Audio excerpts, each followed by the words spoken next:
What's up, everybody? I've been requested to make a little tutorial on how to make something in Blender and to get it into Garry's mod, so here we go. This is the default startup for Blender. I have mine set to cycles render. I like it better than the regular Blender render. So here's what I'm going to do. First thing I'm going to do is I'm going to take this cube and I'm just going to subdivide it a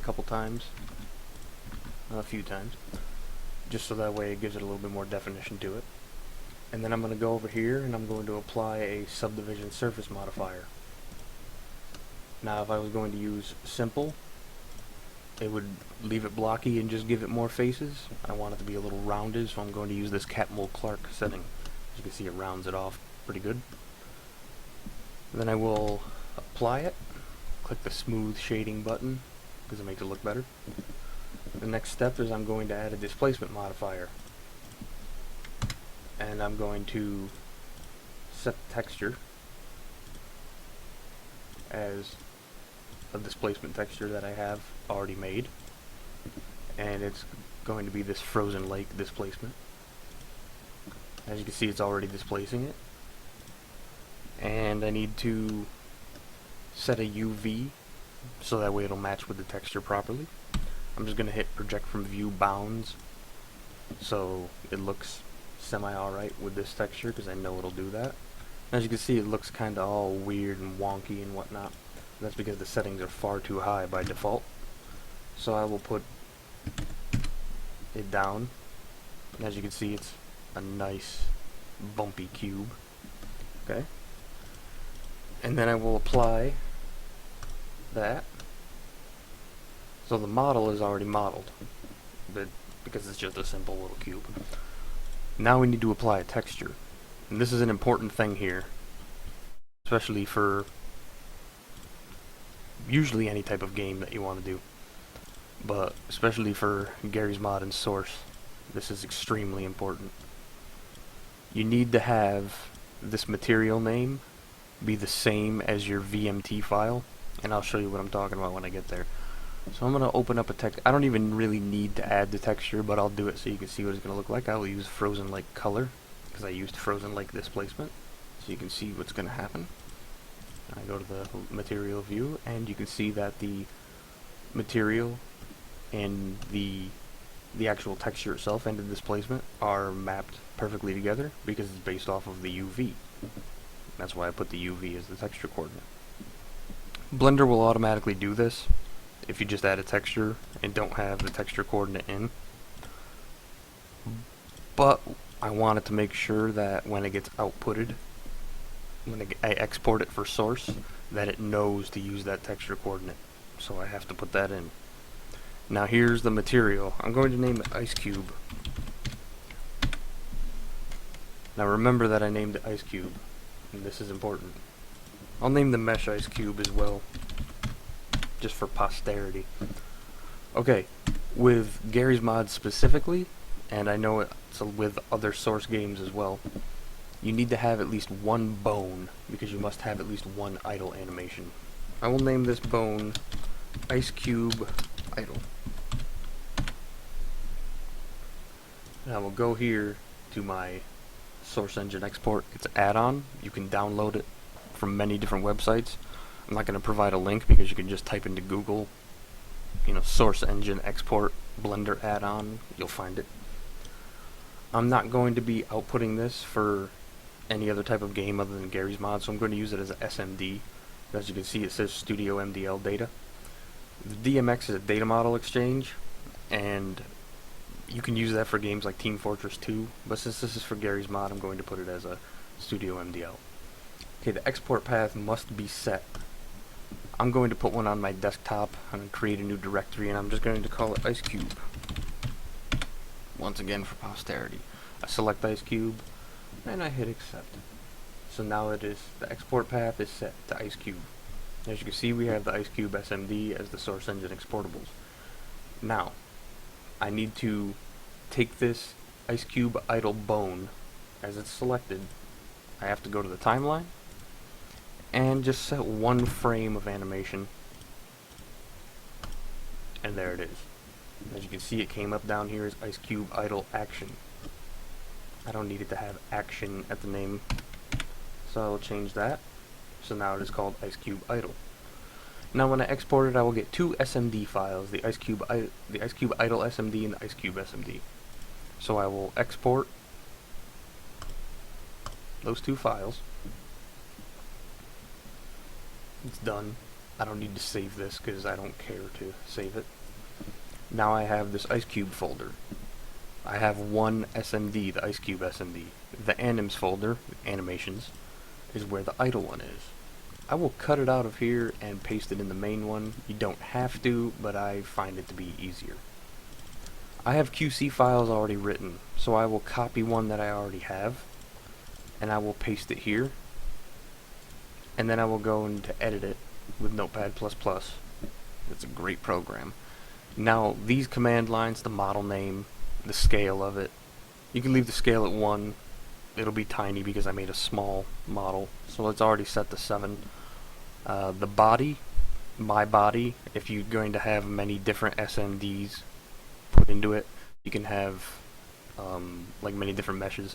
You can put my body _2 _3 all the way down and just add as many as you want. I'm going to have it be a static prop. You can make it a dynamic prop if you wanted to. This one's going to be static. Surface prop, I always leave it in metal. Just, you can put it as wood, you can put it as glass, whatever you want. It's all based on how you want it to react inside the game itself.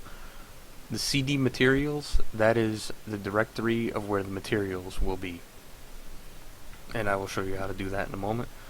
Sequence, this is the animations. I have an idle sequence that I'm going to be using, and the collision model is the actual physics model itself.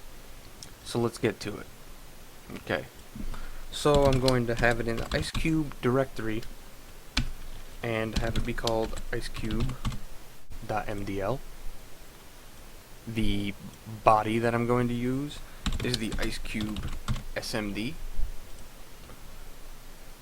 The materials folder, I will have the IceCube. The idle animation is the IceCube idle SMD. And the collision model, because it's such a small little low poly model, I'm going to just use the IceCube SMD. If you have an extremely high poly model, you're going to want to make a low poly version for the physics model. If you have an extremely high poly model, you're going to want to down it to low poly in the first place by baking it with normal maps, but that's not part of this tutorial. But if you do have a high poly model, you want to make a very low poly collision model, because that way it won't have to calculate all the vertices for physics inside the game engine itself. This one's not so bad, so I'll just leave it as IceCube. It won't cause much lag. Now, file, save as, click all types, because you can't select QC out of any of these lists. So just put it as all types, and I will name it as IceCube.qc. Now I can delete the QC I copied, and this part is completely done. The next step is to add textures and materials to be used in the game. I will import the textures that I want to use. I will use this frozen lake color, the same one I used in Blender. You don't have to, you can use whatever. This will come up, the VTF options. Normally I believe that this is set to triangle. I've changed mine to quadratic and to sharpen medium, just because I like it better. So it's going to import this file now. And as you can see, it has an 8-bit alpha channel. Not every texture you use will. This happens to have an alpha channel. I will save it as here in the common Garry's Mod materials folder. I will create a new folder and call it IceCube to match the materials folder that I named in the QC file. And I will name this IceCube. Now with the VTF files, you can actually name them whatever you want.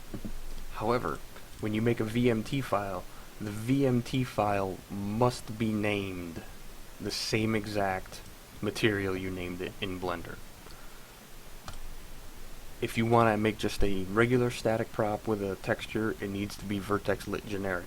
You can make refraction shaders, you can do glass ones, decals, you can make whatever.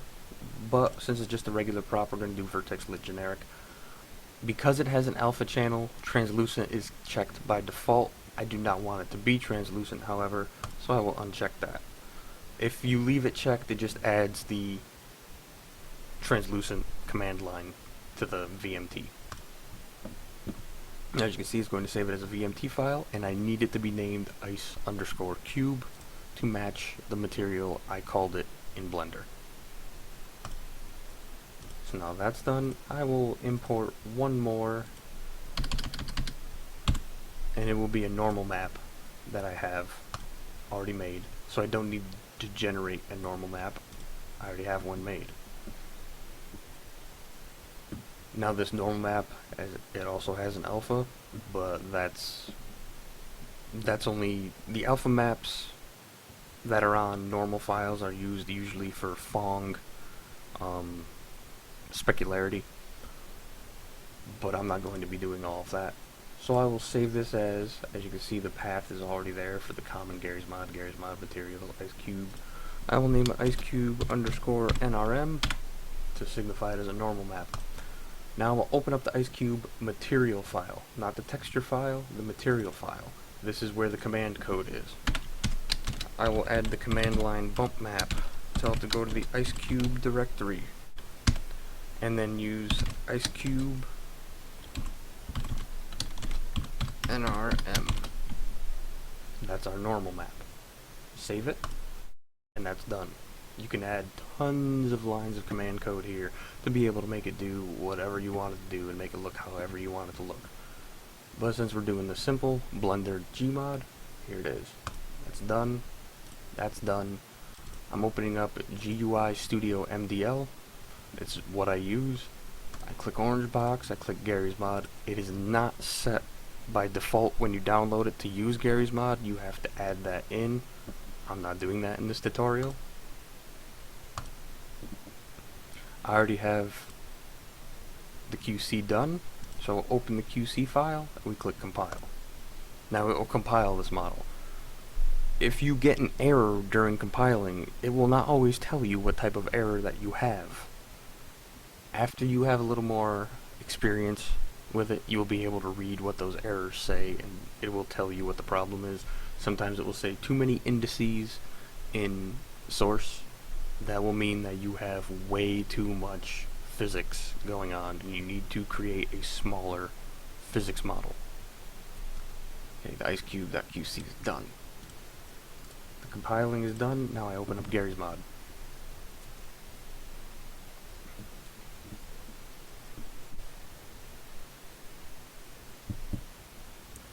Wait for Gmod to load all of its BS. Okay. And go to a simple map, and I will show you how to spawn it in.